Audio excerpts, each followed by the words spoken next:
Okay, to finish the wash down, we give her a nice big reward of her bran, which has got everything that keeps an elephant healthy, all the vitamins and minerals in it, and it also lets her know she's been a wonderfully good girl through the wash down. Good girl. Mekapa hop.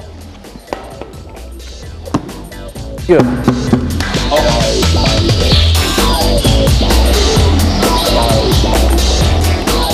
Okay, we've got one well-fed, clean and happy elephant. Time to head back outside with the other elephants and have some fun in the sun. Come on, Mekapa. Medaha. Daha. Good, Daha. That's a good girl. Come on, let's go. Good girl, Daha.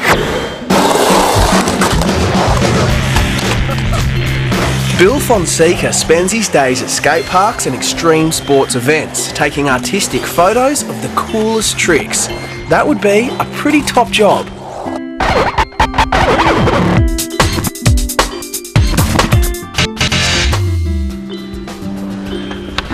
So Bill, you're checking out some photos that you've taken today already. What are you trying to capture in a skate photo? Yeah, it's a good question actually.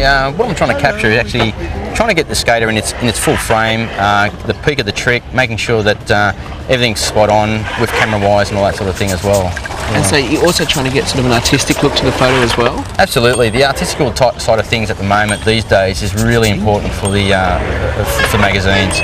Magazines are all looking for the skater in a little spot and having a nice background, nice backdrop, so that really kills. Bill has a range of equipment to help him create the ultimate skate photo, and he's going to give us some pointers on how to use it. Okay, on a day like today, being a nice sunny day, I usually use a low ISO, which is about at 100, which means the photographs are really sharp. On a night time, I use a high ISO. They're the only two things you really got to remember: high and low ISOs for your camera settings for the conditions. And you use a flash as well sometimes? Absolutely, I've got the flash here at the moment. The flash is quite important to actually capture the photograph and making sure that the photograph actually looks really, really good. I mean, it's very different to your everyday photographer where they just take a photo and you get the black face. This actually gives you the sharpness in the face and actually shows the emotion in the skaters.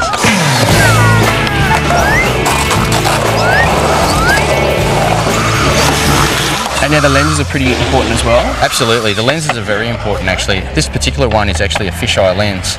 Now the fisheye lens needs to be obviously shot very close, so I've got to get very close to the skater, and that can sometimes intimidate the skater a little bit, but they all know how I shoot, so they're quite safe in my hands. Okay.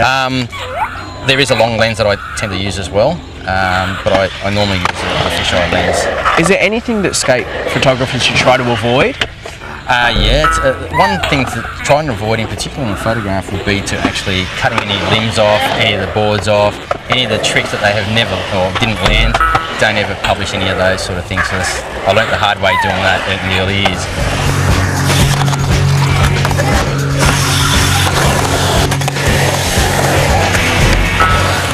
Bill, what work do you do on the photos after you've taken them? Okay, from the skate park I upload them onto my laptop and then go from there. I'll just make sure that all the photos look okay level wise, making sure all the colours are fine, making sure that I don't have to crop anything, ready to go for the magazines.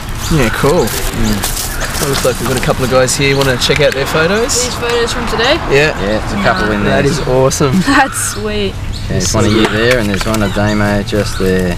That's cool. Sweet as. Sweet. That's so good. Rad.